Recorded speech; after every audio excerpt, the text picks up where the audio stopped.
Assalamualaikum. Selamat sejahtera semua ya. Jadi seperti biasa kelas pagi ini akan dirakam. Jadi murid-murid, kalau anda tengok di sini, cikgu nak cari pen cikgu sekarang. Pen kat mana? Okey, dekat sini.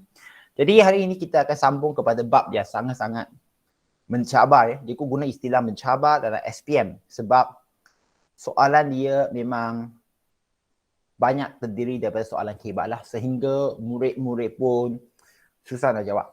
Okey, memang susah nak jawab.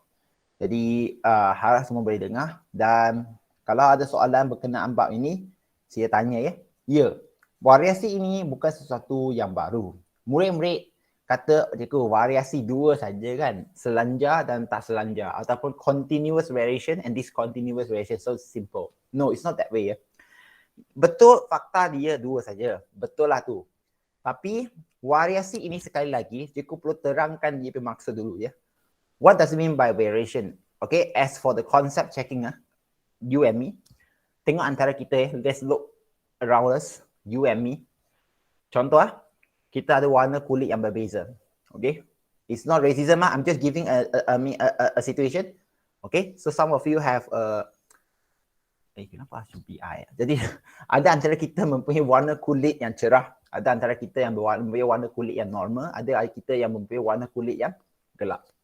Jadi soalan dia tidak berhenti di situ saja. Oh, ini adalah variasi selanjar, continuous. Sebab dia ada perbezaan yang tak dah ketara. Sebab mungkin antara kamu dah belajar sebelum ni, saya faham. Dia akan tanya, apakah yang menyebabkan warna kulit antara kita ini ada perbezaan sedemikian? Betul, ini adalah variasi selanjar. Jadi, apakah faktor yang mempengaruhinya? Selain itu, paling tidak pun, dia akan tanya contohnya saiz badan.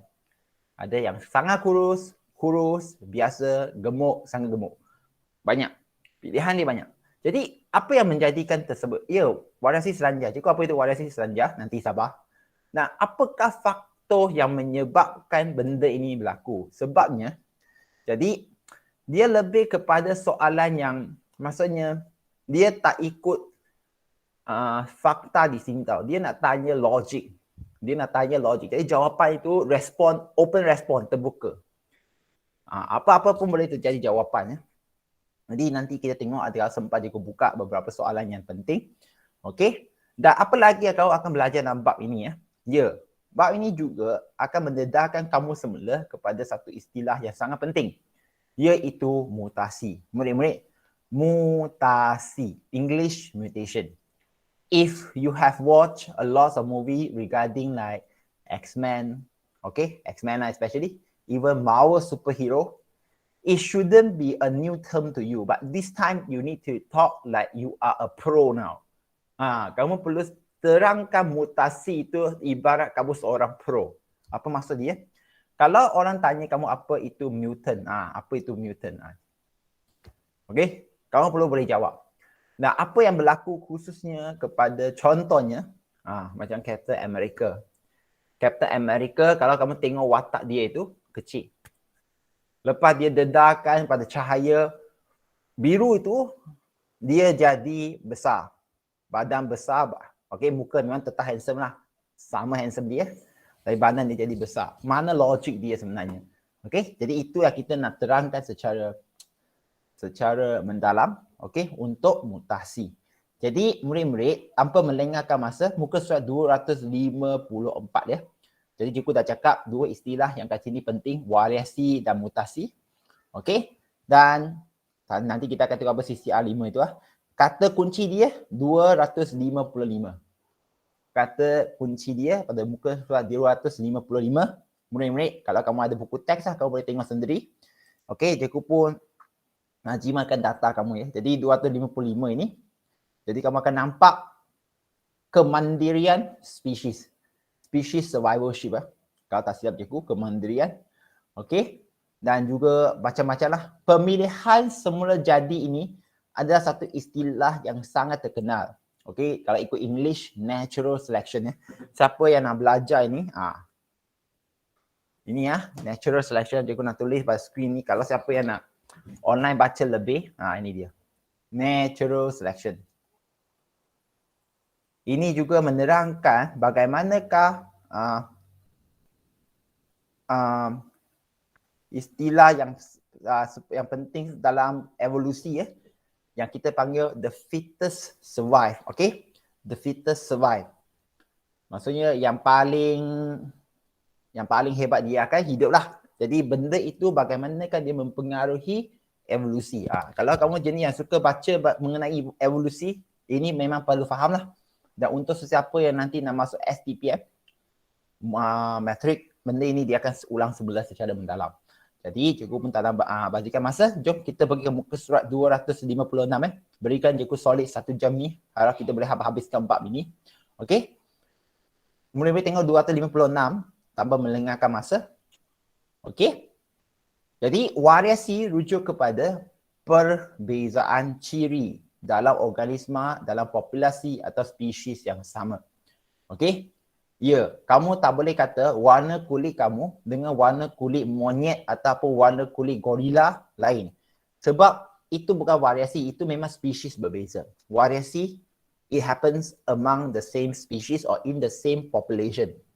Okay, we are Homo sapien, so we will look for Homo sapien.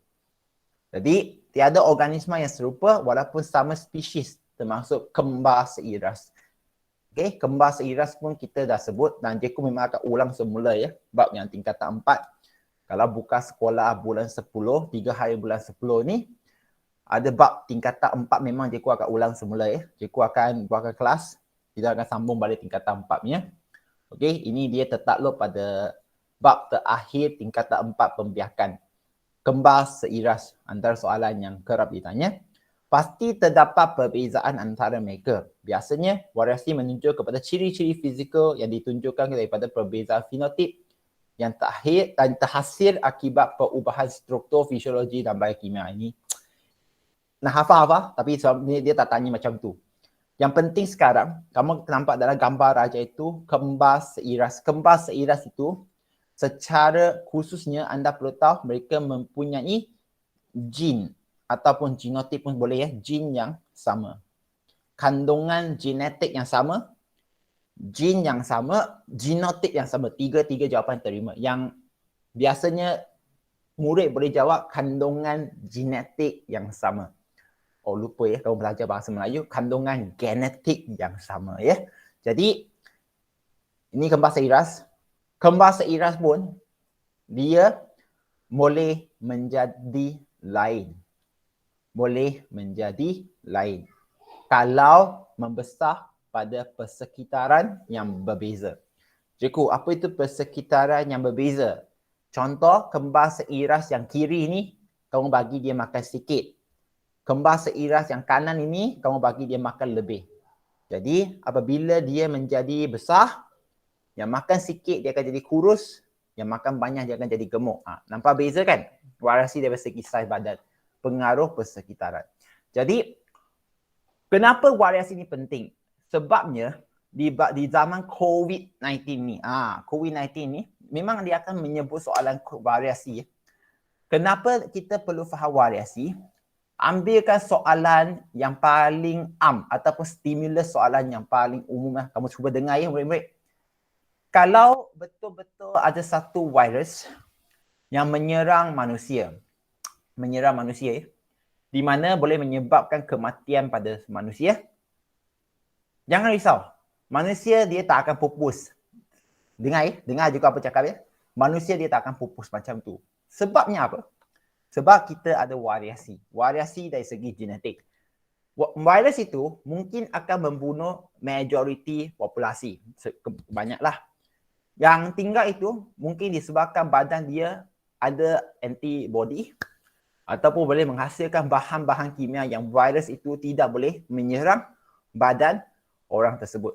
Seperti juga di kelas, kalau ada orang yang bersin. Ada orang yang bersin, sama-sama.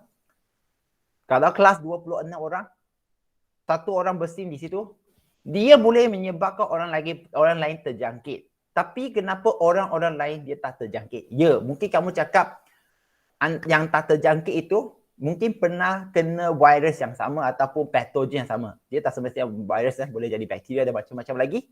Kalau virus, mungkin kawan-kawan yang tak jatuh sakit itu, tak terjangkit itu, sebelum itu pernah terjangkit? Ya. Bagaimana dengan mereka yang tak pernah terjangkit dan tak terjangkit juga? Jawapan dia sekali lagi, variasi.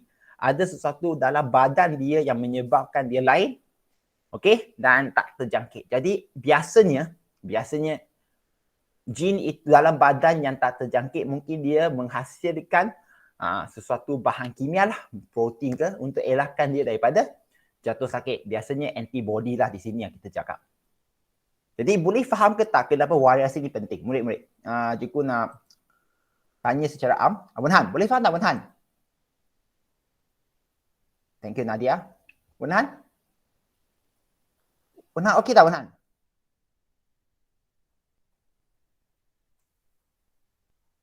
Abang Han? Boleh ya? Okey.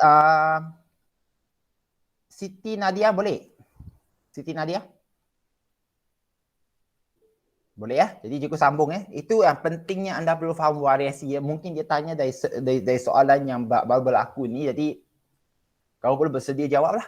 Jadi tengok pada muka surat yang 256 ya.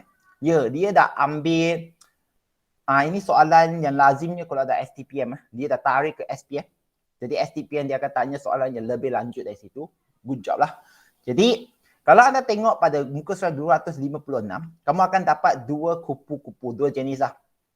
Okey, dua jenis kupu-kupu. Sama spesies lah, Biston betularia. Biston betularia. Okey, satu yang putih, satu yang hitam. Di sini dia akan kaitkan dengan pemilihan semula jadi ya. Natural selection. Kenapa ya? Ya, kupu-kupu ini secara semula jadinya, variasi dia ada putih ataupun kelabu kan. Dia putih, berwarna cerah, satu yang gelap.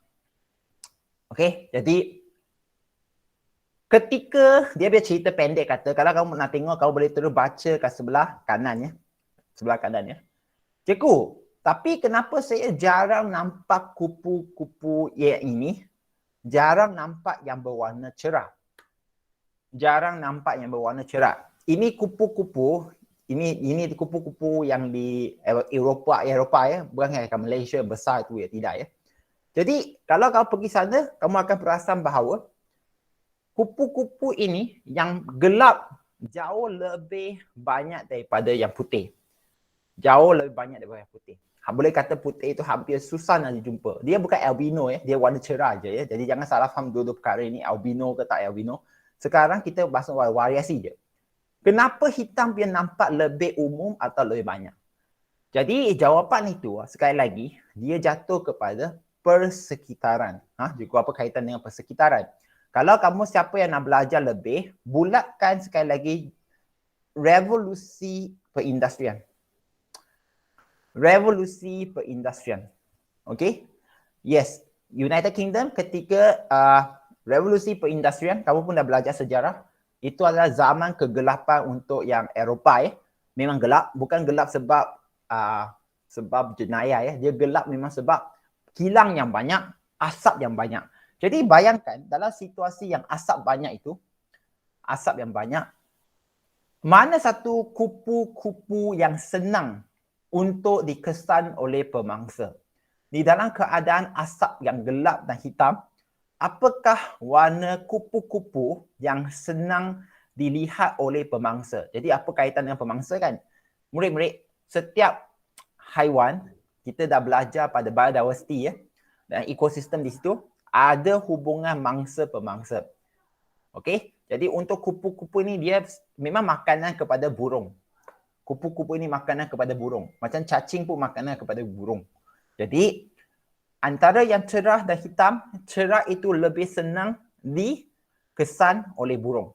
Jadi burung pun boleh makan mereka. Yang hitam pula senang elak daripada pemangsa. Dia elak.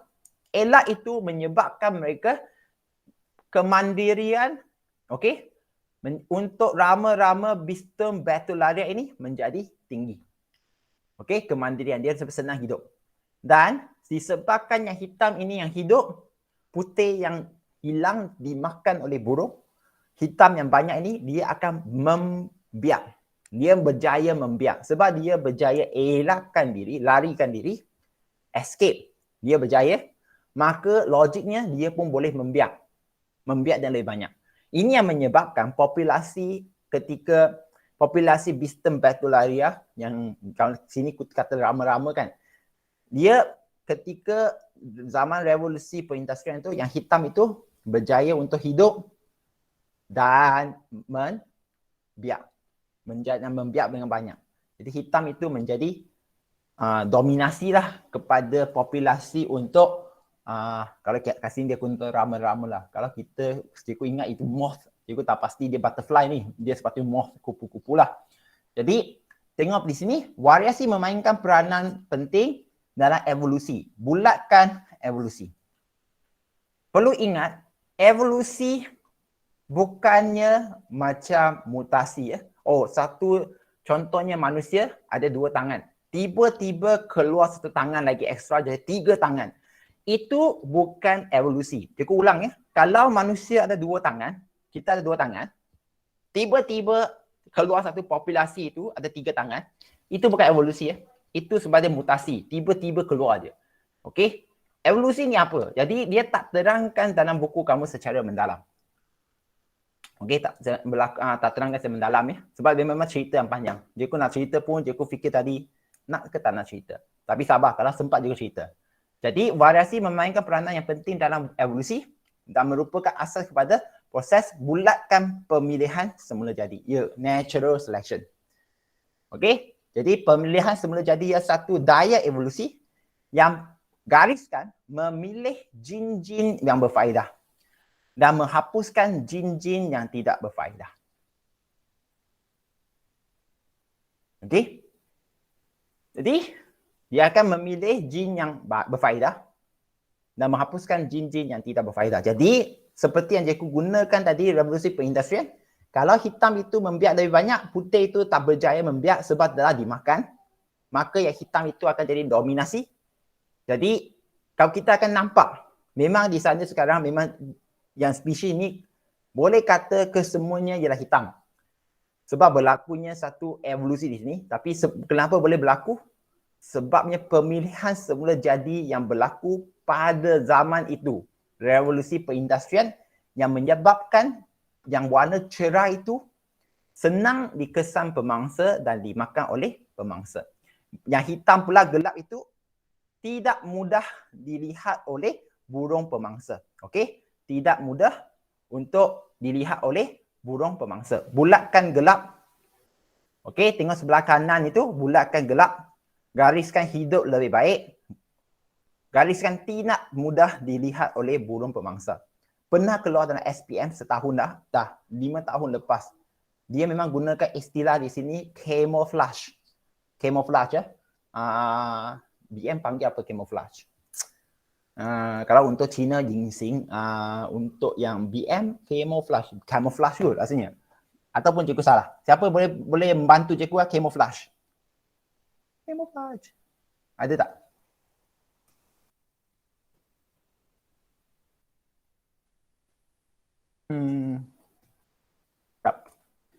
Okay.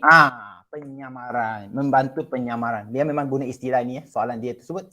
Bukan soalan yang 2020 yang jangan salah. Jadi 5 tahun lepas lah. Ini benda tengah rakam ni. Jadi cikgu pun cuba nak elakkan daripada konfrontasi. Jadi Chong-Ming, boleh faham Chong-Ming?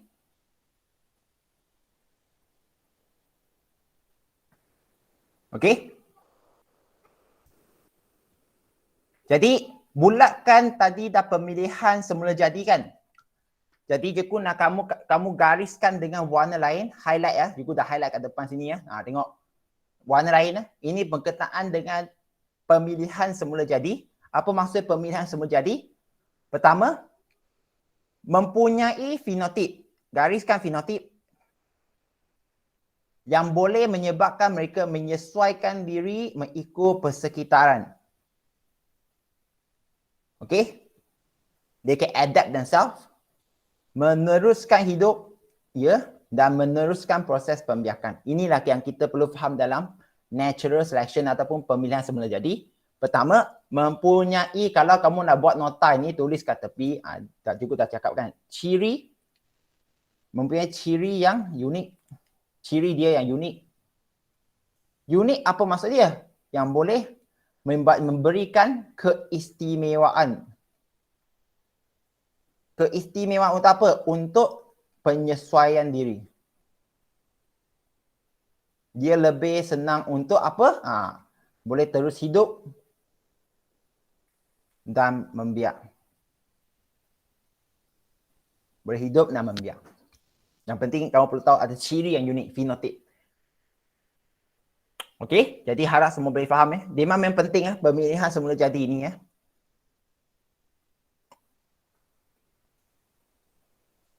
Jadi, kenapa perlu ada keperluan variasi? Semua perlu hafal. Okey, yang paling penting menjamin kemandirian spesies apabila keadaan di persekitaran berubah. Dan seperti you cakap, kalau COVID datang, mungkin ada antara kita ini yang akan survive. Okey, yang kebanyakan boleh meninggal. Ya. Jadi yang hidup itu akan membiak. Jadi dia akan membentuklah populasi yang tidak akan lagi boleh kata dia takut lagi pada COVID-19. Contoh. Okey. Dan membolehkan alam semula jadi memilih sifat-sifat baik untuk diteruskan dan menyingkirkan sifat yang tidak bersesuaian dan membenarkan pembiakan silang antara spesies untuk membentuk spesies baharu. Okey. Cikgu boleh ke? Ini susah jawab. Cikgu nak jawab. Sebab cerita dia boleh menyebabkan anda fikir lain pula. Nanti cikgu sempat. Ini juga paling penting untuk memberitahu anda contoh penyakit panggil apa ya? Penyakit sickle cell anemia. Sekejap ya. Cikgu pun nak tahu dia punya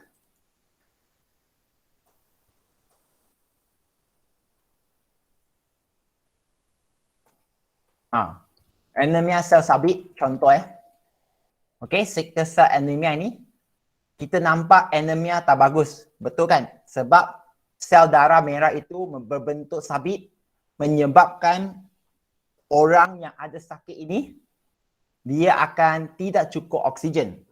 Yalah, nampak pucat semua. Ini ada penyakit genetik. Kalau kamu pernah belajar, kalau kamu lupa, ini gambar raja contoh lah. Contoh murid-murid.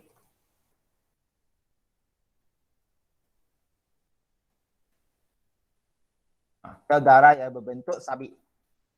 Jadi menyebabkan orang itu adalah sama macam thalassemia tau. Dia memang akan jadi pucat. Yalah, kenapa dia gelapkan? Sebab sickle cell anemia ini adalah yang biasanya kita sebut berlaku di Afrika juga. Di Malaysia pun jarang. Kamu pun mungkin cakap kesiannya. Memang kesian.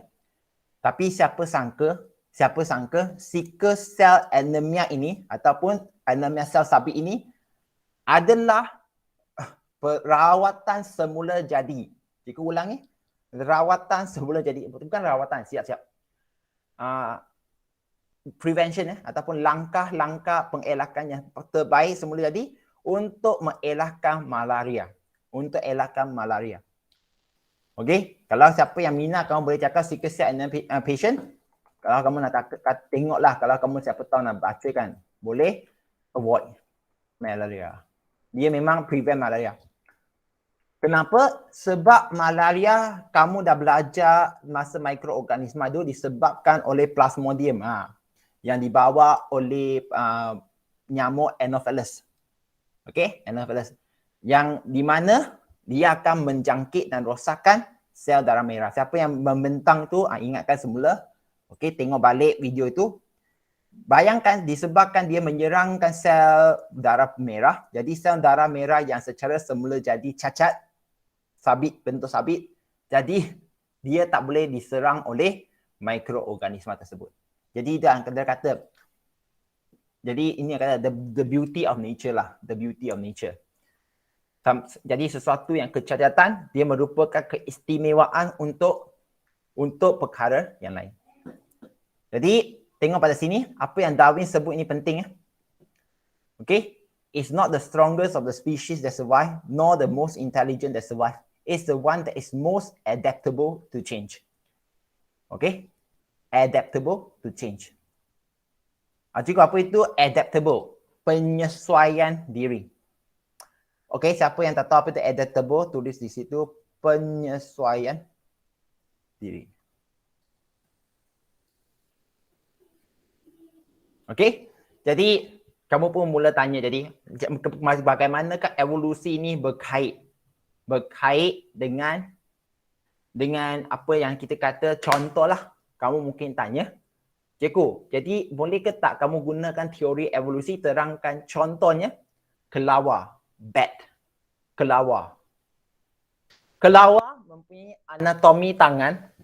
Kita kan tengok tak anatomi kan, tangan, tulang-tulang tangan, tapi dia berevolusi di mana tangan itu menjadi bentuk macam sayap. Setuju ke tak murid-murid? Ingat ke tak? Noning, betul kan? Kita ada kelas sebelum ni kita dah terang. Betul? Jadi mungkin kamu akan tertanya, jadi kenapa boleh terjadi macam tu? Jadi fungsi sayap kelawar itu adalah untuk terbang. Jadi satu ketika dululah variasi tangan ada banyak. Ada satu populasi itu, dia punya variasi tulang itu cenderung untuk terbang. Sebab si persekitaran itu memerlukan dia terbang untuk larikan daripada contohnya pemangsa ataupun cari makanan. Okey, cari makanan, elakkan pemangsa, cari tempat tinggal.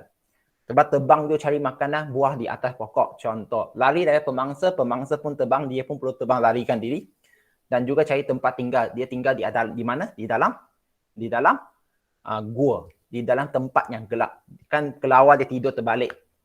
Jadi, disebabkan persekitaran itu memerlukan spesies yang macam itu, ataupun dengan tangan lebih tinggi, besar itu, untuk terus hidup, maka spesies yang berjaya ataupun dengan tangan yang lebih besar itu, okey, yang boleh memberikan dia kuasa untuk terbang, bukan kuasa, memberi kemahiran untuk dia terbang tu, dia terus hidup. Yang tak boleh terbang itu dia, ataupun dia punya tangan itu yang kecil tak membenarkan dia terbang, dia akan gagal untuk hidup.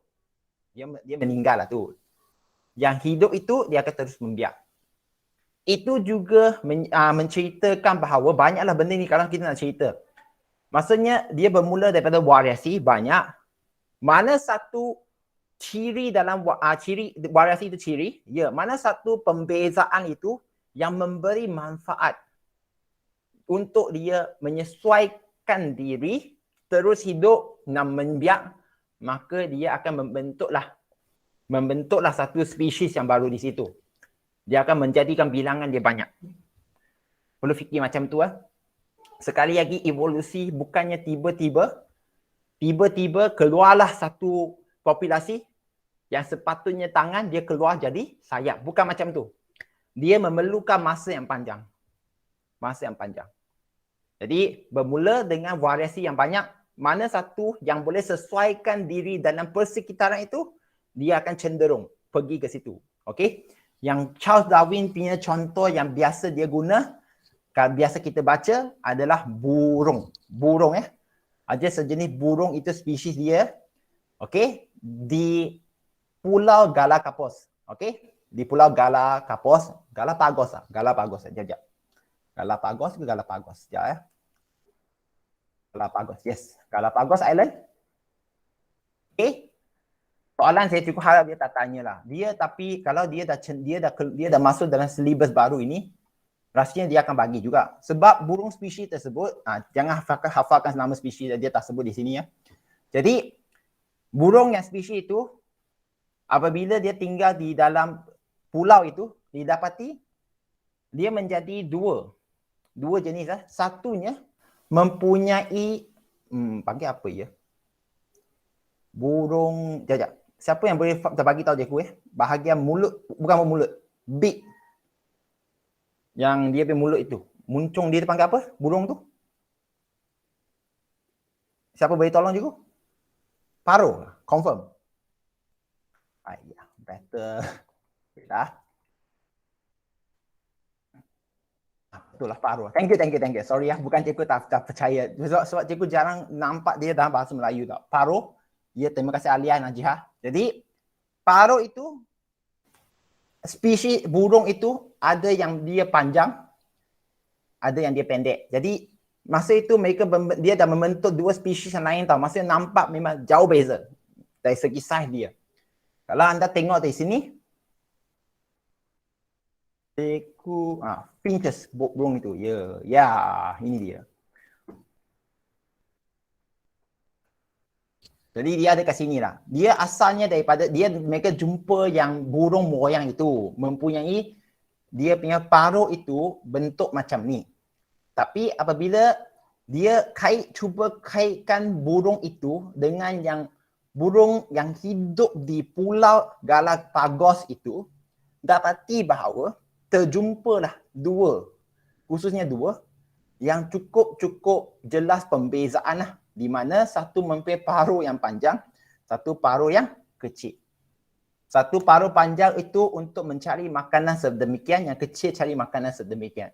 Jadi disebabkan maksudnya burung itu menyesuaikan diri untuk makan makanan itu buah yang di mana benih dia sangat dalam ya, dia nak makan benih buah, jadi benih itu dalam. Jadi dia yang mana yang ada paruh yang panjang itu dia boleh sesuaikan diri. Ada pula yang pilih makan makanan yang mana benih itu di dalam buah yang nipis. Jadi dia punya paruh pun jenis yang kecil. Dia pun hidup di dalam keadaan sedemikian. Dia nampak spesies itu cenderung duduk di tempat ataupun persekitaran yang berbeza dan membentuklah populasi yang banyak. Jadi di situlah kita nampak dua spesies yang berbeza di situ. Nampak macam lain dah. Mereka tak bergaul. Okey, tak bergaul dan tak saling membiak di situ. Tidak saling membiak. Jadi perkara ini memang banyak. Kalau kamu nak kaji nanti masa akan datang, bacalah buku ni. Jadi benda ini sekali lagi bukannya kita nak menafikan ya, sebab evolusi ni juga faham. Ada orang yang lalas juga dia akan pergi, manusia adalah dan juga monyet dan juga gorila ada datang daripada moyang yang sama. Cikgu tak sentuh ya. Cikgu tak sentuh bab itu ya. Tapi yang penting dia hanya membuka mata kita untuk memahami bagaimanakah organisma di dunia ini menjadi begitu banyak ya. Kita sekali lagi biodiversity ya. Jadi bagaimanakah dia boleh mempunyai pembezaan yang begitu banyak variasi dan sehingganya membentuk spesies-spesies yang baru. Okey, spesies-spesies yang baru ya. Semuanya bermula dengan variasi. Dia bukannya tiba-tiba keluar.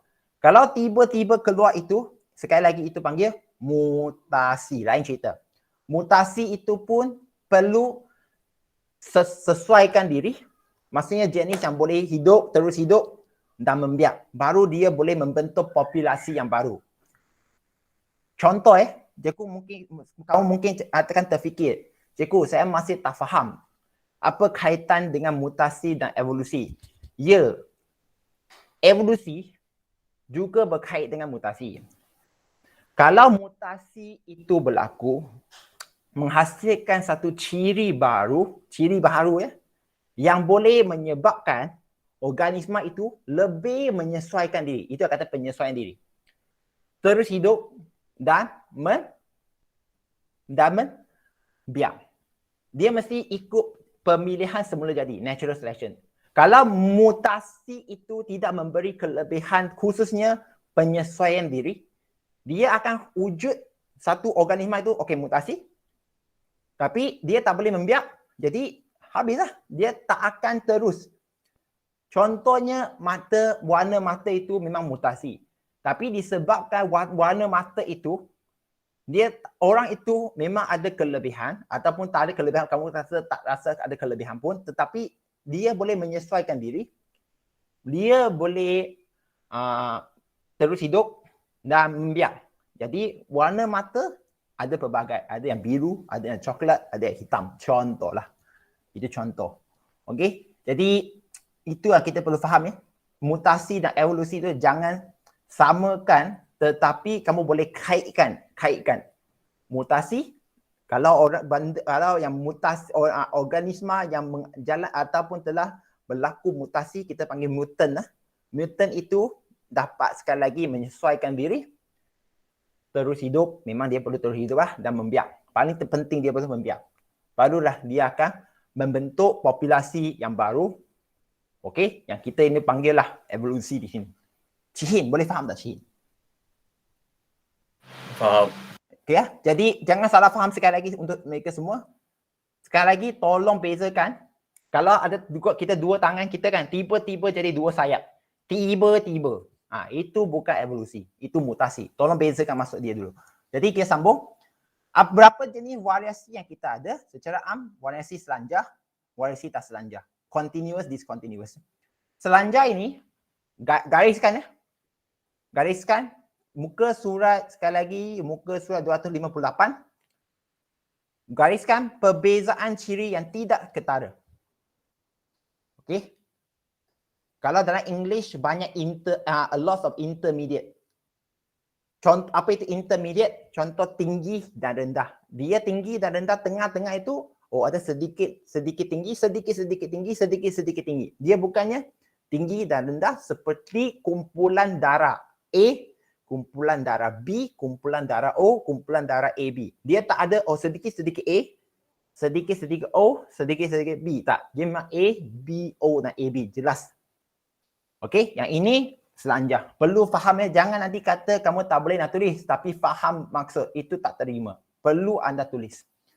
Tuliskan. Jadi, mempunyai perbezaan ciri yang tidak ketara dan menunjukkan perbezaan beransur daripada satu ekstrim kepada satu ekstrim yang lain. Tinggi dan rendah. Jadi, tengah-tengah itu ada banyak perbezaan ciri yang tidak ketara. Dan dia mempunyai, kalau dia plot pada graf, bulatkan graf, dia mempunyai satu plot taburan normal. Plot taburan normal. Maksudnya, kalau ikut dia nanti kamu akan tengoklah. Jangan risau. Dia memang mesti ada punya. Dia akan berbentuk taburan normal ataupun berbentuk loceng. Taburan normal. Ini taburan normal. Okey, taburan normal. Ini perlu faham ya. Kalau anda tengok pada graf awal ni, ini taburan normal. Ya, kalau sempat je aku memang nak kamu buat laporan ini ya. Laporan ini. Sabar ya, nanti kita akan buat. Kalau sempat lah. Kalau tak sempat, kita kumpul data melalui online. Nanti kamu lukiskan keputusan. Jika akan bagi Google Form nanti kita buat. Jadi variasi selanjar adalah kuantitatif. Iaitu boleh diukur dan digradekan daripada satu ekstrim kepada ekstrim yang lain. Dia bersifat kuantitatif. Dan contohnya seperti ketinggian, berat badan dan warna kulit. Termasuk juga IQ. IQ tahap intelek. Okey, tak ada yang katanya tak ada yang kata bijak bodoh. Bijak bodoh. Tak, tengah-tengah ada banyak juga perbezaan yang tak ketara. Ada yang sedikit-sedikit bodoh, sedikit-sedikit pandai, macam tu. Kita contoh lagi untuk variasi tak selanjar seperti yang anda tengok di sini, perbezaan ciri yang ketara. Gariskan perbezaan ciri, gariskan bulatkan ketara ataupun garis ketara dan mempunyai taburan diskrit. Ya, diskrit. Apa itu diskrit? Seperti di bawah ni. Dia tak ada, maksudnya tak ada pembentukan normal, ada ke tidak, kejap tinggi, kejap rendah. Okey? Ciri-ciri itu adalah kualitatif. Tidak boleh diukur kerana ciri-ciri hanya boleh dapat ditentukan oleh faktor genetik. Gariskan, bulatkan hanya boleh dapat ditentukan oleh faktor genetik. Untuk variasi selanjar. Variasi selanjar. Okey? Murid-murid, kalau di sini dia tak tulis, dia tak ada kan? Perlu saya ajarkan sekali lagi sebab banyak percubaan soalan jawapan dia salah tau. Ya, variasi selanjar dia ditentukan oleh faktor persekitaran. Tulis kat situ faktor persekitaran. Faktor persekitaran adalah yang utama. Namun perlu juga ada faktor genetik. Saya ulang Variasi selanjar ditentukan paling utama, Jeku guna istilah paling utama, bukan hanya. Kalau soalan dia bagi variasi selanjar ditentukan oleh faktor persekitaran sahaja, salah. Dia bukan hanya. Dia mesti sekali dengan faktor genetik. Contoh ya, kalau kita punya genetik, contoh Jeku lah, genetik Jeku kalau lah katanya tinggi Jeku hanya boleh sampai maksimum 180 cm. Jadi bagaimana cikgu buat apa-apa pun, apa-apa yang cikgu nak buat, cuba buat. Contohnya buat senaman ke, lompat ke, makan ke, tetap cikgu tak akan capai 180 ke atas. Sebab genetik cikgu paling tinggi di situ je. Maksimum di situ. Okey? Jadi, tapi kalau cikgu tak buat apa-apa yang patut seperti senam ke, makan makanan kalsium yang tinggi dan seterusnya, maka cikgu tak akan mencapai maksimum iaitu 180 ketinggian cikgu yang patut ada dalam genetik cikgu. Itu juga menunjukkan bahawa kenapa ibu dan bapa yang pendek contoh melahirkan anak itu tinggi contoh. Cikgu bukan kata masalah genetik kerdil, bukannya cikgu nak kata contoh ibu bapa yang pendek. Kenapa anak itu boleh jadi tinggi? Kenapa anak itu boleh jadi tinggi? Contoh, itu yang cikgu cakap. Faktor persekitaran. Mungkin ibu bapa ada faktor genetik tinggi, tapi disebabkan faktor persekitaran. Hidup, contohnya zaman dahulu makan sikit. Terus kerja, tak senang. Maksudnya mereka lepas belajar, perlu kerja. Kerja di tempat yang gelap, jahit ke, gunting rambut ke, jadi kuli ke semua. Jadi mereka tak dapat jadi tinggi.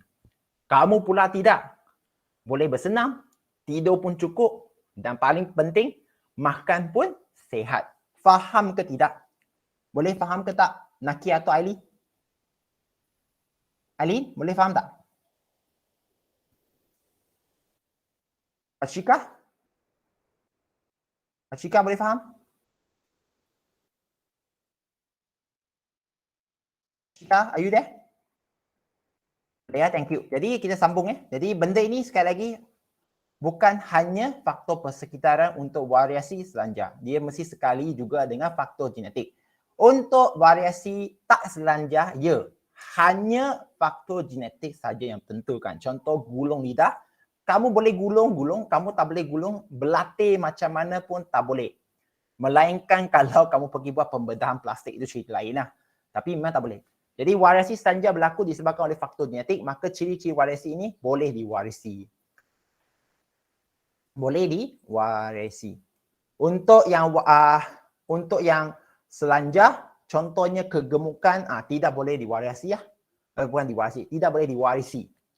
Yalah, kalau ayah gemuk, anak tak semestinya gemuk mah. Dia ikut faktor persekitaran yang utama. Okey? Ciri dikawal oleh satu gen tunggal atau dengan 2 atau 3 alel. Murid-murid, untuk variasi tak selanjar, dia satu gen tunggal dengan 2 atau 3 gen. Bulatkan satu gen tunggal. Okey? Satu gen tunggal. Jadi, untuk yang variasi selanjar, dia ada tulis ke tak di sini? Kalau tak ada, tulis kat situ juga ditentukan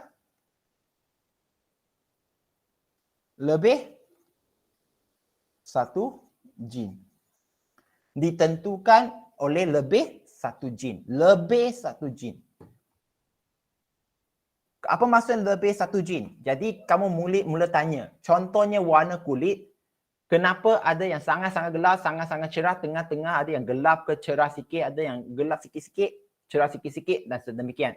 Sebabnya bukan satu gen yang main peranan. Gen seperti yang cakap kita belajar pewarisan untuk Mendel. 7 ciri untuk Pearson sativa itu ditentukan satu gen. Jadi, kamu akan nampak tinggi dan rendah. Warna bunga pun ungu dan putih sahaja. Sebab satu gen, 2 alel ataupun maksimum 3. Untuk kumpulan darah 3 alel lah. Jadi, itu perbezaan jelas. Tinggi, rendah. Untuk kita, warna kulit ke, tinggi manusia ke, lebih dari satu gen. Contoh, tinggi itu ada 10 gen yang menentukan. Murid-murid, 10 gen yang tentukan tinggi. Jadi 10 gen, berapa kombinasi kamu pun boleh fikirlah. Banyak 10 gen tu. Jadi, kalau 10 gen itu semua adalah alel dominan tinggi. Maksudnya 20 itu tinggi. Maka orang itu adalah jadi sangat-sangat tinggi. Kalau 10 gen itu, separuh alel itu, 10 alel ialah alel tinggi. 10 alel itu ialah alel rendah. 10 tinggi, 10 rendah alel, jadi dia jadi sederhana. Kalaulah dia ada 17 alel tinggi, 17 alel tinggi, 3 alel rendah, dia pun cenderung nampak tinggi. Jadi ada banyak di sini. Banyak apa? Sekali lagi, banyak perbezaan di situ. Boleh faham ke tak? Maksudnya ditentukan oleh lebih satu jin. Ataupun kalau guna istilah dia sepatutnya polygene, kita panggil polygene. Hukum non-Mendelian law. Hukum bukan Mendel. Polygene. Sekali lagi Mendel mengajar kamu satu jin ataupun satu ciri, satu jin. Hukum Mendel pertama. Tapi kita nak bagi tahu kamu sekarang di luar sana genetik bukan seperti apa yang disebut oleh Mendel 100%. Ada yang di luar daripada hukum Mendel satu. Konsep sama, konsep itu. Tapi berdasarkan konsep itu kita buat pengubahsuaian. Siapa tak boleh ikut? Irfan, boleh ikut tak Irfan? Irfan sayang? Irfan?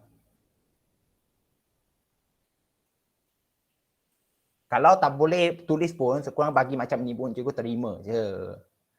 Okay? Faiza? Are you there Faiza? Ya, cikgu. Boleh faham? Boleh. Jadi sekali lagi, siapa yang tak boleh faham polygene ataupun banyak jin itu, maksudnya lebih dari satu jin, bayangkan tinggi itu ada 10 jin. Tinggi itu ketinggian kita ada 10 jin yang tentukan.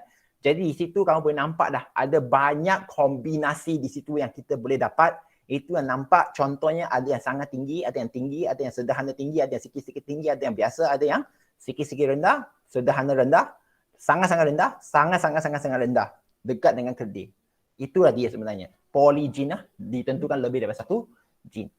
Okey, harap semua boleh terima. Benda ini susah tau. Tapi kalau datang dalam soalan, harap anda semua boleh faham lah. Jadi, dan apakah contoh ciri-ciri ini semua? Seperti warna mata, cap jari, dan juga kumpulan darah. Jadi, mungkin kamu akan tertanya di sini. Kalau antara kamu akan tanya, cikgu, saya ingat cap jari ini setiap orang adalah unik. Kenapa di sini dia bagi tahu kita cap jari ada 3 jenis je, lengkung, gelung dan pusar. Ini adalah pola arm. Pola arm ya, maksudnya yang bentuk secara umum. Dalam itu bentuk dia itu sebenarnya ada lebih detail. Bentuk dia lebih detail. Ada ciri-ciri di situ. Itu nanti kalau cikgu bagi soalan, ada soalan nanti akan bagilah untuk soalan percubaan nanti. Kalau buka sekolah, dikatakan kamu datang sekolah pun untuk menjawab peperiksaan percubaan je nanti. Good luck ya. Cikgu akan bagi soalan di sini yang berkait dengan cap jari ini best juga. Okey. Jadi kalau kamu betul-betul nak fahamkan, jadi dalam gambar raja yang senang nak difaham, seperti muka surat 260 itu, buku teks 260, dia telah membuat panggil apa itu? Peta buih berganda. Peta buih berganda, I think, menampakkan perbezaan lah antara dua-dua ini. Yang paling penting persamaan mereka, mereka bervariasi selanjar dan tak selanjar, masing-masing menunjukkan perbezaan ciri. Perbezaan ciri dalam kalangan individu spesies yang sama. Dua-dua pun nampak beza sebenarnya. Hanya satu beza ketara, satu beza tak ketara. Okey, dan perlu nampaklah benda ini. Perlu jawab dalam bukan bentuk graf, bukan bentuk peta minda, tapi buat dalam bentuk jadual kalau dalam SPM nanti. Okey, aku sambung sekarang. Variasi pun dah habis. Yang baru daripada kamu banding dengan senior kamu ialah pemilihan semula jadi dan evolusi. Dia dah sentuh dah ya. Jadi good luck to all of you. Kita sambung sekarang untuk mutasi. Kalau tak siap cikgu. Belum lagi. Jadi apakah punca-punca variasi dulu sebelum dia pergi mutasi ya. Dia sebut di sini. Murid-murid, yang paling penting punca variasi untuk selanjar ialah faktor persekitaran yang paling utama. Yang tak selanjar ialah faktor genetik. Cikgu dah bagi tahu di sini lah. Okey. Dia berbeza dari segi apa? Gariskan di sini morfologi, fisiologi dan genetik. Okey, yang kita nampak sekarang lebih kepada morphological variation. Maksudnya beza yang kita boleh nampak. Fisiologi fungsi. Fungsi. Okey. Untuk genetik, okey, genetik dia berbeza ya. Genetik, tapi dia tak nampak dari segi morfologi lah. Dia nampak pada genetik. Jadi apakah yang menyebabkan variasi tersebut berlaku? Ini yang kita nanti akan terangkan satu-satu kat bawah ni. Termasuklah paling penting sekali mutasi. Mutasi. Okey. Jadi kita mula dengan faktor genetik dulu, variasi tak selanjar. Variasi tak selanjar ni. Jadi kenapa? Okey, kenapa kita antara kita ni variasi selanjar, contoh selanjar itu ada yang boleh gulung lidah, yang tak boleh gulung lidah.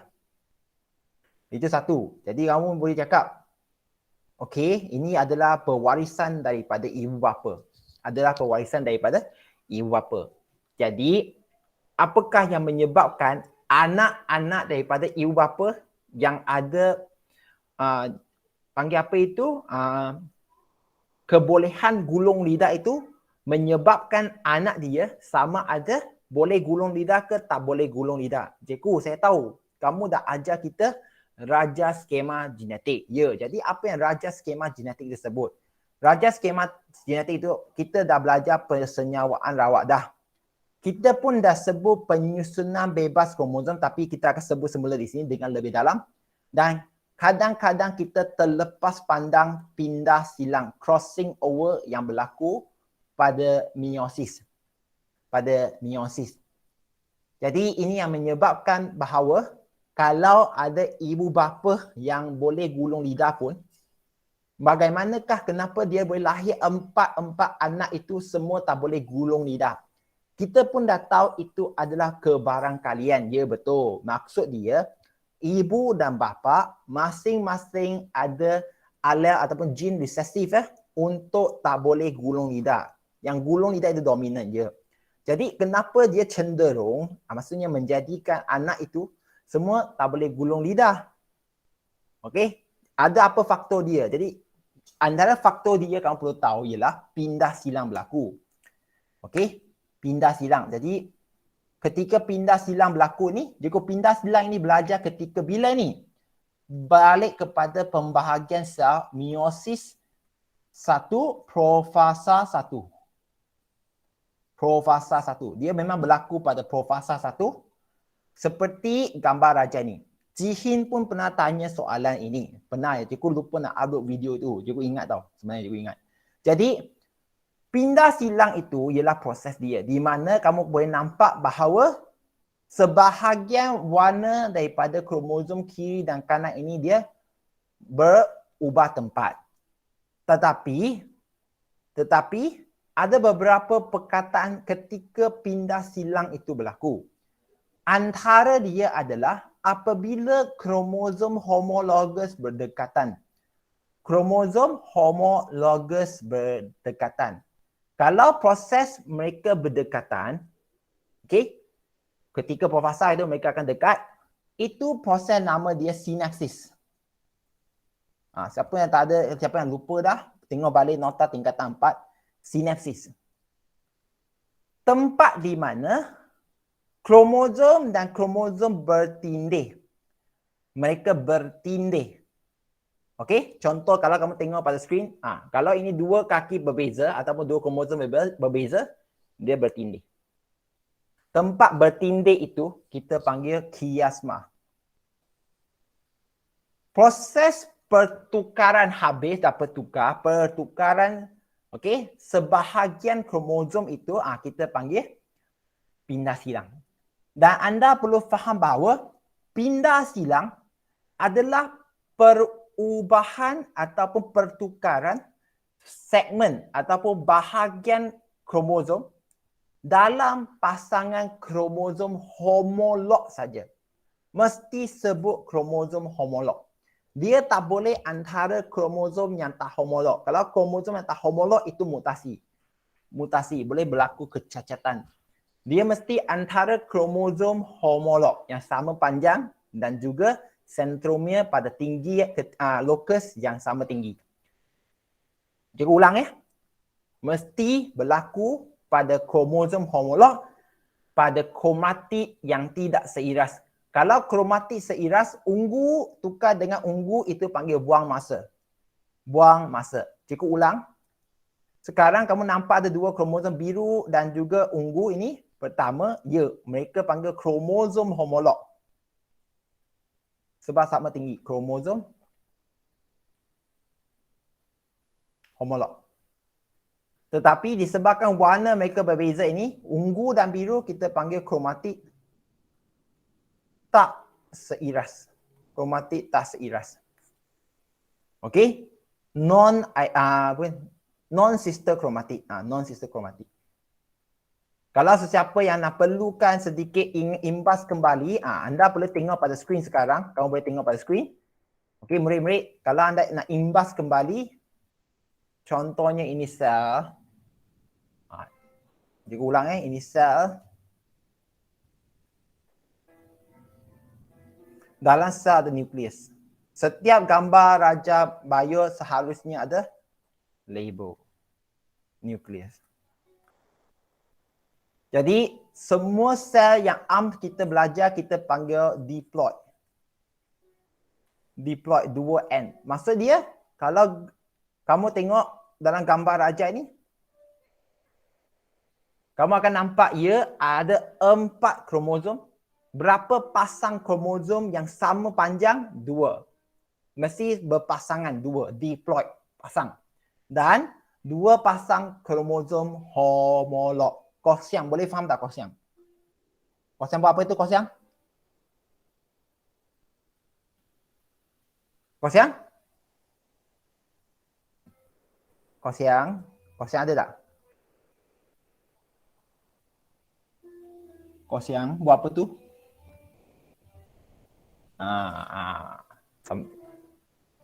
Tiba-tiba boleh ya. Boleh apa? Tidur kata tu. Tersijah semua. Saya ikut tahu hari ini cuaca sejuk ya. Cikgu pun rasa mengantuk sebenarnya. Jadi, tak apa. Yang penting sekarang, dua-dua ini adalah kromosom homolog. Dan ketika interfasa, maka mereka akan menjadi ganda 2.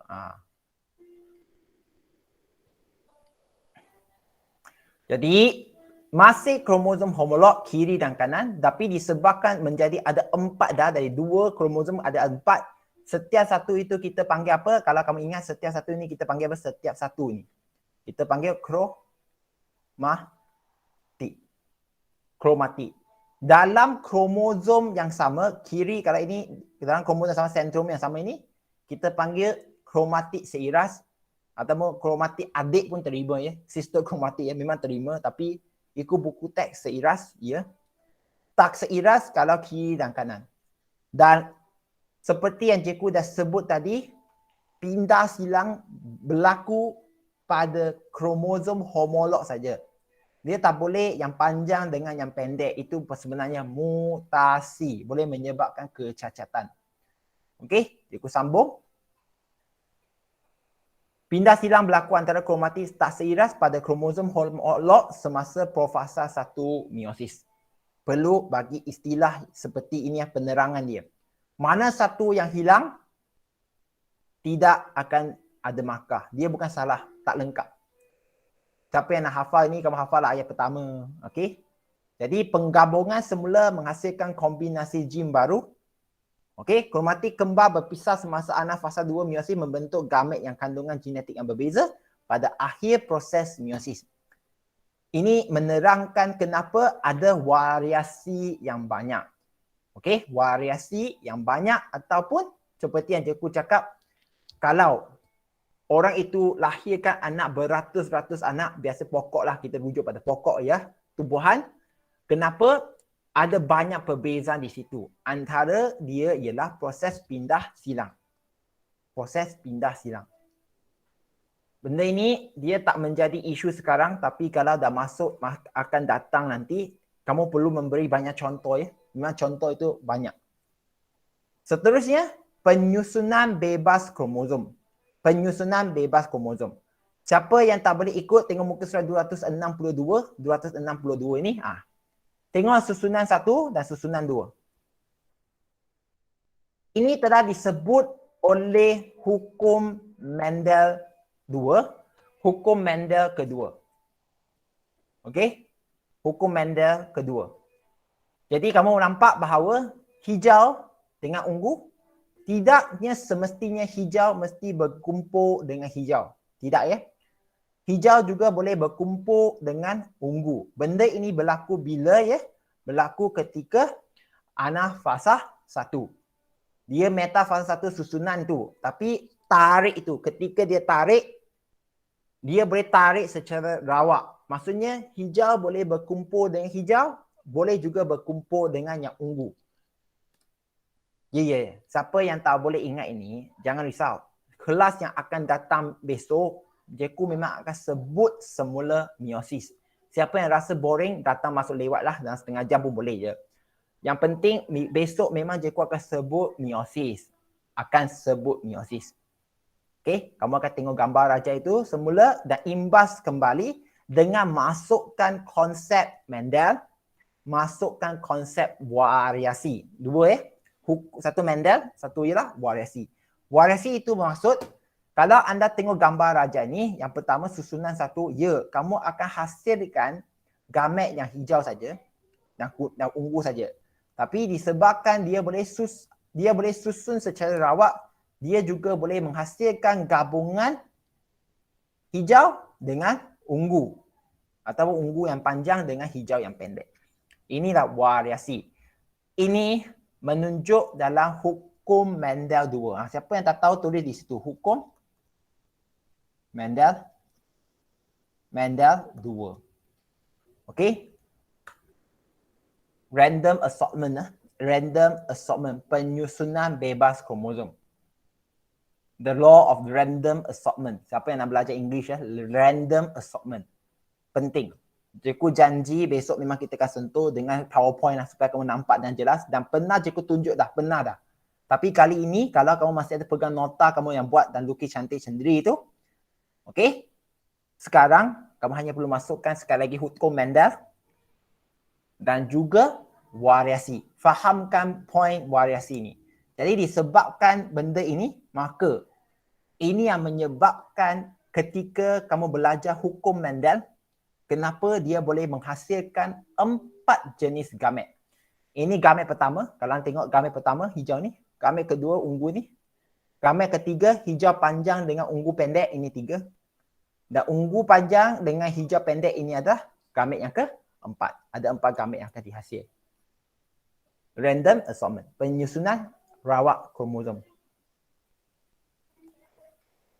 Siapa ada soalan?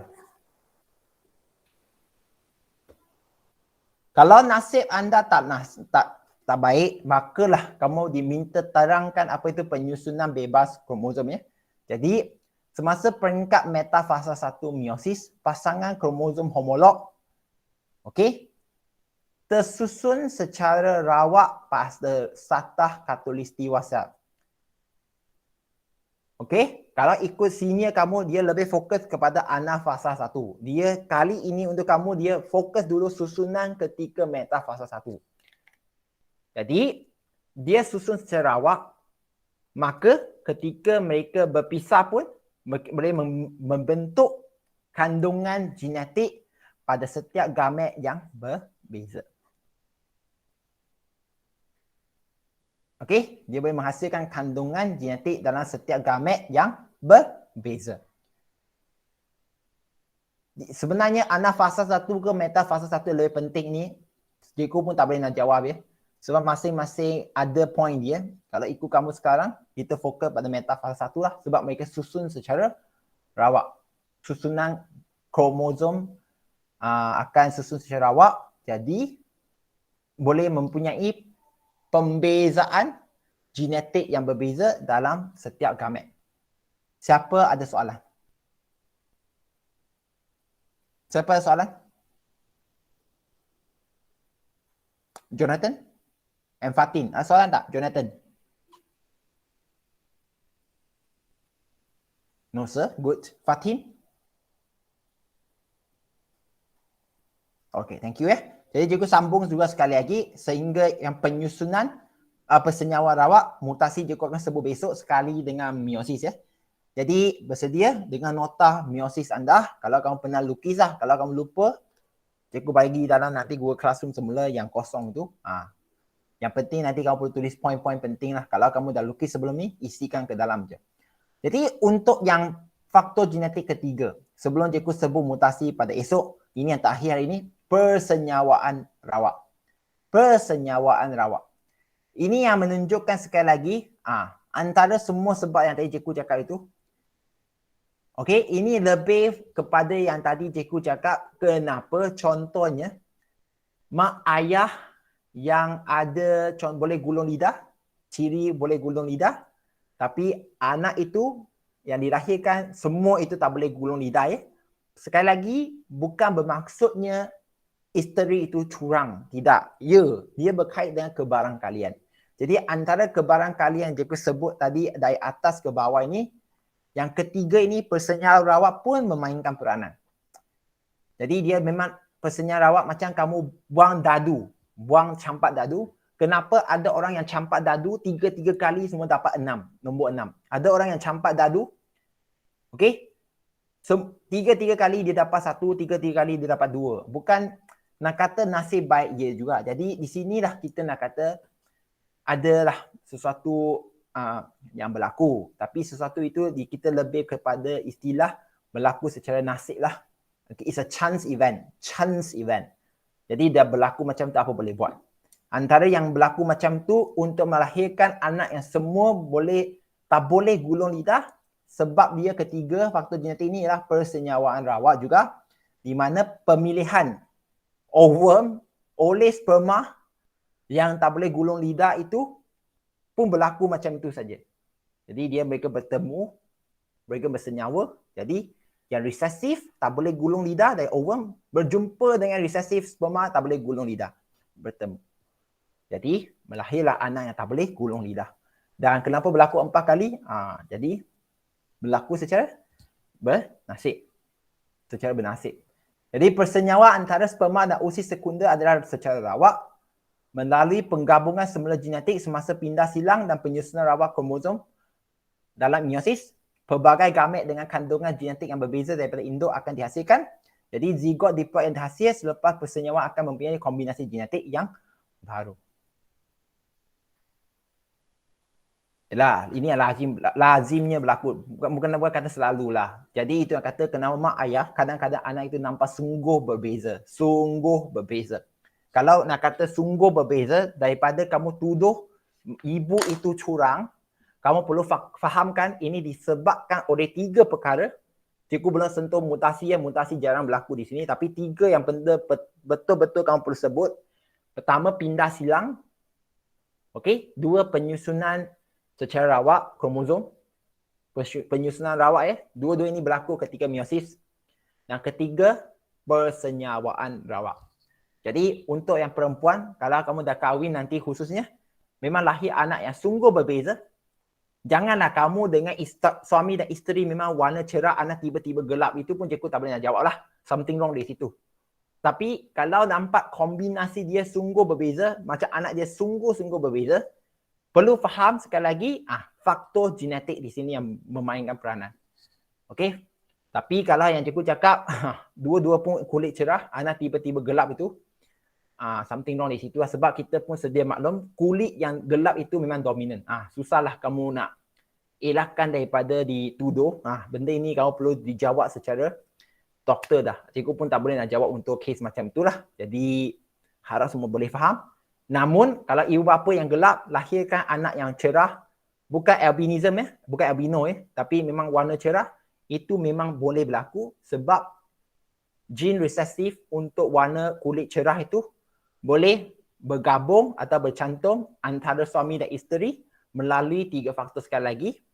Mula dengan pembentukan gamet itu daripada segi pindah silang berlaku, penyusunan rawak, dan last sekali persenyawaan secara rawak. Boleh faham ke tak yang lain? Ada soalan ke tak? Nadia Falisha, boleh faham? Simyi, boleh faham? Yonggi, boleh faham? Okey, jadi Jeku pun tak nak buang masa. Itu saja sekarang. Sehingga sekarang, anda boleh rehat.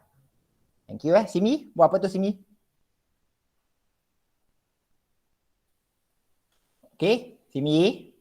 Anita? Winnie, Anita Yang, are you okay?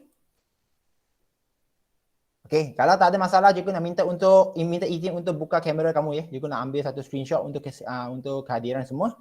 Sila buka kamera anda. Ya. Tolonglah buka, janganlah sentiasa macam tu kan. Ifan bukalah. Kita pun tak nak buang masa. Kalau rasa tak mandi ke, busuk ke, tak handsome ke, macam ni tutup screen boleh je. Come on. Sila buka kamera dalam kiraan 3. Faiza, Noning, Hashika, Fatin. Dalam kiraan 3, 2, 1. 3, 2, 1. Hashika, Faiza. 3, 2, 1. Okey, jadi itu saja untuk hari ini. Terima kasih ya. Okey. Harap semua boleh ikut dan kalau siapa yang tak faham sila tanya. Kalau nak tanya dalam grup pun silakan. Okey. Itu saja. Jumpa lagi. Bye bye. Terima kasih cikgu. Sama Bunhan. Terima kasih cikgu. Bye bye. Yising. Terima kasih cikgu. Thank you. Welcome Jonathan. Terima kasih cikgu. Sama. Bye. 我这边 off 下一个 recording。哦，你用小文是吗？OK，我等你哦。喂。OK。